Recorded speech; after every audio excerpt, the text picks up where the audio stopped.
Defense in College Football 26 is so hard, but you're probably making it a lot harder on yourself by running these popular defenses entirely wrong. This is resulting in your opponent getting huge play after huge play and feeling like you have no chance of getting a stop on defense. In this video, I'm going to take everything I've learned from playing this game at a very high level and teach you how to quit making these mistakes so that you can finally start getting stops on defense and just win more games. I'm playing great defense, I'm playing great defense, I'm playing great defense, and somehow somebody's wide open for a touchdown. If this ever happened to you, don't worry, I relate to you greatly, but I have an idea of why it might be happening. And this, I'm going to tell you the fix as well. So, in College Football 26, there's these things called match coverage plays. Now, you can identify this a couple of ways. First of all, there's a little tag on some plays that says match. You'll see cover 4 quarters and cover 3 match right here. They both say match as a tag. Now, there's another type of play that has match coverage rules. We'll talk about that later in the video. Not every cover 4 is a match, though. You see cover 4 drop field is zone in this case, all right? So I just want to point that out. Now, when it comes to match, let's talk about what this is and kind of what it looks like. First of all, play art-wise, it looks just like zone. Literally, this looks like zone coverage. But if we look at my outside corner on the left side right here, Mr. Lee on the outside, or if we look at my high safety, Mr. Robinson, and then we snap this ball, they're not going to run pure zone. They're going to match onto some players, and they're going to give up touchdowns. Because if he was running zone, number 40 wouldn't be the one chasing me, Middleton, and that deep zone would have been out there, right? So we established that this is obviously not zone, even though it looks like zone. Okay, we're all on the same page. So what's happening in match coverage is that there's a bunch of rules that based on certain formations and based on certain route combinations, based on certain stems at the beginning of the route and the depth that they cut, they all have different matching principles. In theory, this works great. But at times, this can get busted for huge one-play touchdowns. So, I'm going to give you an easy rule of thumb that should help you prevent these one-play touchdowns and still run pretty good match coverage. Usually, these bombs come from the 3 wide receiver side, right? If I call the bomb that I'm using right now, you see I'm using 3 wide receivers to the left, and we're able to get an easy bomb, okay? So, typically, it's just from the majority wide receiver side. On that side, what I want you to do is take the high safety over there. In this case, it's Robinson. I want to take the safety, put him in a deep half, select him, go up on the left stick. Now, what we're going to see here is that the entire team is still going to run match coverage, but Robinson is going to go play drop zone. He's going to play a deep half. This is going to help prevent any kind of bombs to that bomb-heavy side. Very rarely will a bomb come from the halfback side or the tight end side. Usually, it's to the 3 wide receiver side. Right here, no deep half. Guess what? Bomb. Guess what's going to happen if I put that deep half? We are now going to no longer have a bomb. I can guarantee it, because he's just going to play zone, and that's where the deep half plays. Now, there is potential for it to get exposed somewhere else, depending on how good the match is against the route combo you're going up against. So if you wanted to, you can actually take the other safety and put him in a deep half, or roll him into a middle third, all right? Because now we're going to actually do a great job of preventing any kind of bombs, while still running pretty good match. You see on the right side, this is still match, right? And nothing else was open.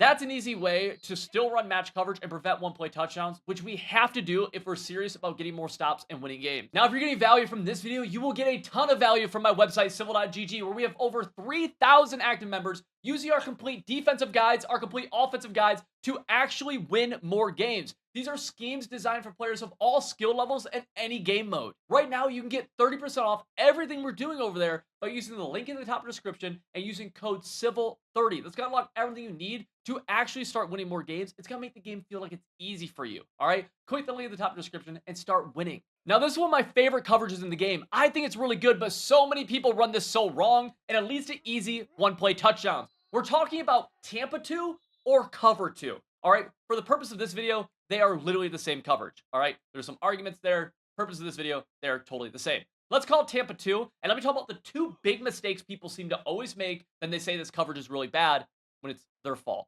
All right, so first of all, in Tampa 2, there's a zone called a mid-read. We see Mr. Woodyard Jr., he's in this mid-read.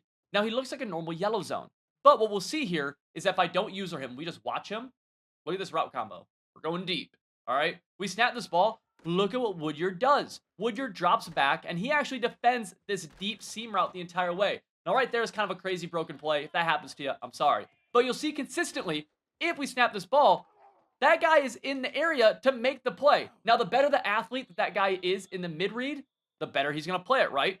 So if you had an absolute stud right there, he's going to do a great job of getting back. If you don't, he's not. And the big thing here too is he helps close the gap, all right? He helps make this a tough throw to be able to actually hit, make you have to hold on to the ball. So, what's a mistake people make? A lot of people user the mid read in cover 2. And guess what happens if you user this mid read? Well, if you don't drop back, guess what? Nobody's going to drop back. All right. So if you use the mid read, you need to be aware that you are going to play deep. So I'll give you two solutions to this problem. One, you're using the mid read, you're going to drop back, and then you can either use all the way or switch stick down. Just put your guy in a good position to succeed. All right. So you just got to be aware that you're just going to drop back vertically if you're the mid read, if something's threatening you deep. The other solution, just don't user him. User somebody else. Because then he can still play his role, you can do your role, and everybody is happy ever after. All right? So that's mistake number one people do, is user the mid-read. Mistake number two people make is they shade their coverage underneath wire triangle down the right stick. Then, there's two big things that happen from this. One, you just shaded your coverage underneath. What did you just tell the mid-read to do? You told him to play underneath. So, easy one-point touchdown if your QB can make a throw. All right? So if you're going to shade your coverage underneath, you better be willing to use that mid-read and use her deep with him. The other issue with shading your coverage underneath is that cover 2 only has 2 deep zones and a flat zone at each side of the field. When you shade underneath, you get these flat zones and you turn them into hard flats. They're going to play between 0 to 5 yards from the line of scrimmage. If they're playing 0 to 5 yards from the line of scrimmage, who in the world is going to help defend a corner route? Answer is nobody. All right? And so if nobody's helping defend a corner route, you're done. You're cooked. All right? I like running shaded underneath cover 2, but only in certain situations where I know that I'm willingly giving these things up. A situation like that might be 3rd and 1, 4th and 1, or a situation where, hey, I'm going to shade underneath, and if they attack vertically, I'm actually going to try switch sticking and making a play. All right? It can be scary, but it is a tactic I'll use. You just got to know what you're giving up when you shade like that in a coverage like Tampa 2. Let me paint a picture. You're playing defense here inside the 10-yard line. Your opponent snaps the ball, and they just throw an easy seam touchdown. If that's happened to you, don't worry. It's happened to me as well. Why is this happening? Well, a big reason for it is that you're calling cover 3, which is one of my favorite defenses in the middle of the field, and my absolute least favorite defense inside the 15-yard line. So if we look at cover 3 here, notice this massive area open in the left seam, all right? Guess what's going to happen when I run a route going to the left seam? It's going to be wide open, right? We overthrow it right there, thankfully, but we do it again. It's just open every single time. So let's talk about an alternative, a lot easier that you could run that I think is going to make your life a whole lot easier, all right? So let's play some better defense. I'm going to go into gun trips tight end. Now, what I want you to call, I'm going to give you 2 different play setups here, okay? We're going to start with this one.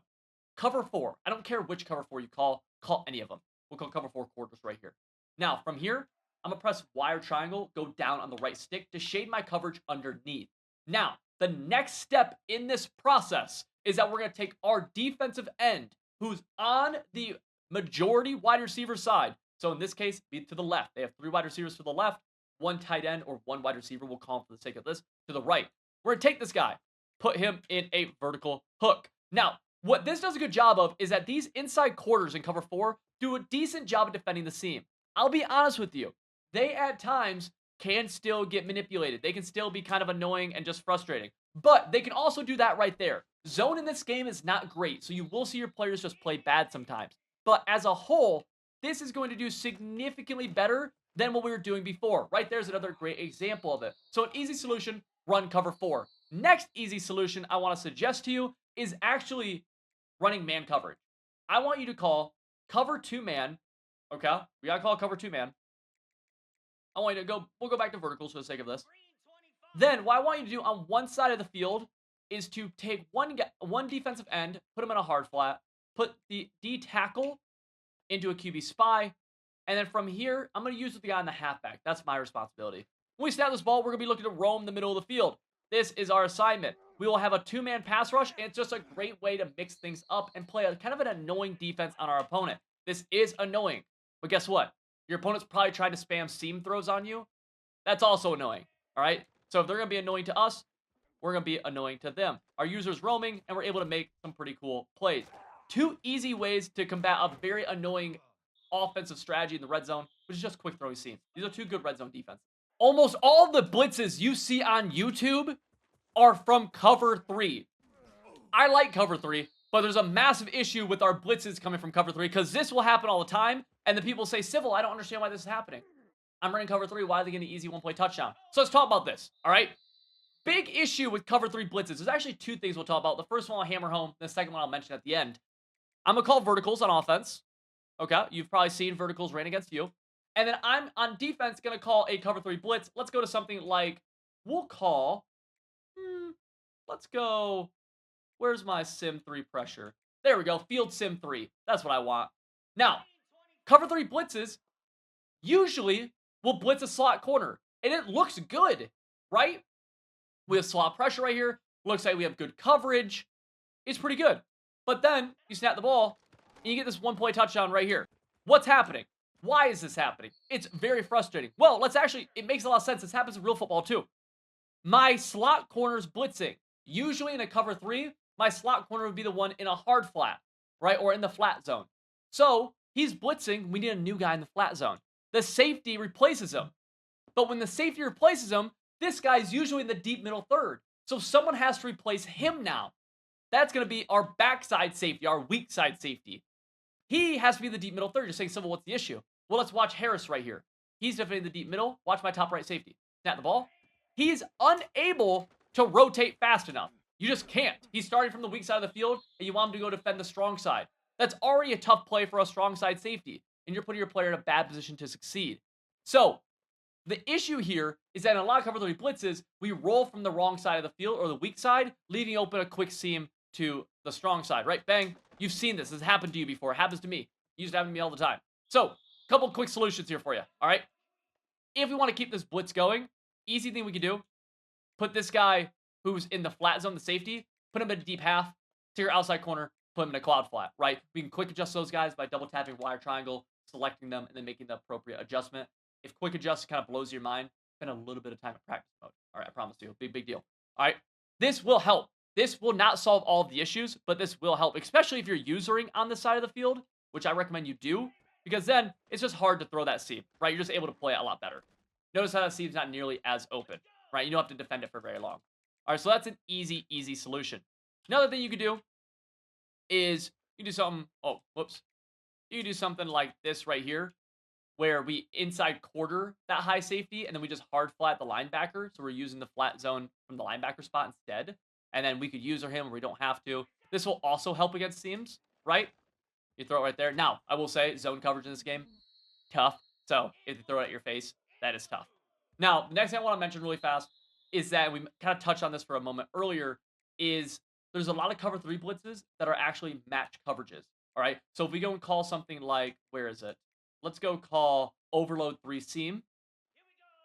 We have seam flats. Whenever you have seam flats on the field, this is a match coverage of sorts, all right? I can prove it to you by running a coverage or a play like this, and you'll see people kind of match, all right? Notice that on the left side, the outside corner matched.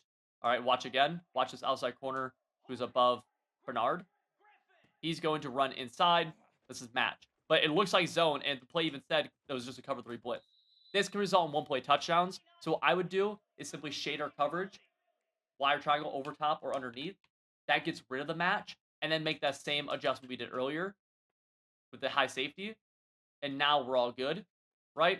We can do whatever, right? Let's try quick throwing seam. Just gonna be a tougher throw, especially if we could use her over there. That being said, the seams are tough, so I like having help in the middle of the field. I like having my user in the middle of the field to really help in those areas, just because, I mean, the seam is a tough area to defend, man, right? You're able to be here, and you can crash down, right? They tried throwing it super late. You're going to be able to play a little bit better, but you could see why rolling the middle third from the weak side is so, like, risky and so hard, because even right there, that deep middle safety, the deep middle third coming from the wrong side of the field, he just doesn't get back in time. So you could go to this cover 4 look if you wanted to and protect yourself a little bit more even. Again, it's tough. Seam throws are tough, but these are some solutions that should slow it down and just make your opponent actually have to play the game on offense, which is our main goal. All right, I call this more of a rage defense, and it is begging for bad things to happen. There is a time and place for it, but it's begging for bad things to happen. We're talking about cover 0 and common mistakes that people make inside of cover 0. First and foremost, the first biggest mistake people make all the time is, look, cover zero has no help over top, right? So if we press Y or triangle, we get the option to shade underneath. Well, we're running cover zero. We want to be really aggressive. Let's shade underneath. The issue with that is watch all my corners right here on the left side. None of them are pressed, all right? When we shade underneath, they're all going to play underneath and just give up really easy one-play touchdown. All right. So really be careful about shading underneath. If you are going to, you need to press your coverage. Just wire triangle down the left stick, then press wire triangle down the right stick. All right. We're going to press. The issue with pressing, even though, is that if you don't win, you get a one-play touchdown on your dome really easily. So one of the big things with cover zero is that our blitz has to come in and it has to be fast. So something like this is actually a really bad cover zero look. Why? Because look how far away these linebackers are. For them to hit my QB, they have to run 10 yards. Think about that. That is a long time for my DBs to hold up with no help. And all it takes is just a little sliver, right? Just something to get open for just a second while these guys are coming free. And we're able to get a bunch of rack, bada boom, bada bing, hurdle somebody, and potentially tear your ACL. So if we run a cover zero blitz, one of the big things is that we need to get there fast. One of the easy ways you can do this is show blitz. We can press right bumper, right bumper. That'll get your players in closer. You could only show blitz just your linebackers, which is right on the D-pad, right bumper. That will at least get them closer, which is a big deal when it comes to getting this blitz in. It could be the difference in a second or so. That's massive when passing. The other thing is so many people are afraid to make minor adjustments. So what I mean by this is that you are allowed to use somebody, right? Use the guy in the halfback, but you could also put somebody in a deep zone if you wanted to, right? This aligned a little bit weird. But if you wanted to help out, you could put someone in a deep zone like this. You could do this. You could bluff out of this as well, right? You could do easily. You do something like this where we're actually running a pretty solid coverage right here. But it looks like we're sending everybody. But we're not, right? So you go to something like this now. Looks like we're sending everybody, but we're not. You know, they tried throwing up here. But guess what? We have a deep zone over there. Picked off, right? Those are the mistakes people are making because they're not doing that. They're just running cover zero as straight cover zero, giving up easy one-play touchdowns, right? You got to think, there's a reason why other people cover zero work against you and yours doesn't. It's because most likely you're running it just bad, right? Let's look at this. I'm running cover zero right here. For this slot corner to get the QB, that's like 15 yards. You better move this guy in just for him to have a chance to get there. You better show blitz your linebackers too. Now when we do this, look how fast this thing is. Boom. That's hard to get the ball off that fast, right? And right there you saw something was open. So let's actually do this. And we'll move this guy in. Move him in again. Why not? Right, let's do this and let's we'll do something like this. User one of the linebackers. Why not? All right. Well, let's put an outside third on the left side where if they try to run a corner route again, right? Especially if our thing gets picked up, right? We have some help over there, right? Tough to make that completion. You got to be willing to disguise. Can't be give up easy one-play touchdowns. You can't run a cover zero blitz that doesn't come in fast. We have to make these adjustments or else we're going to struggle in cover zero consistently. Now, if you have value from here, you want full defensive schemes, you need to check out civil.gg. Over there, we have those schemes built for players of all skill levels and every game mode. You will win more games if you become a civil.gg member. You can get it for 30% off right now by clicking the link in top of the description.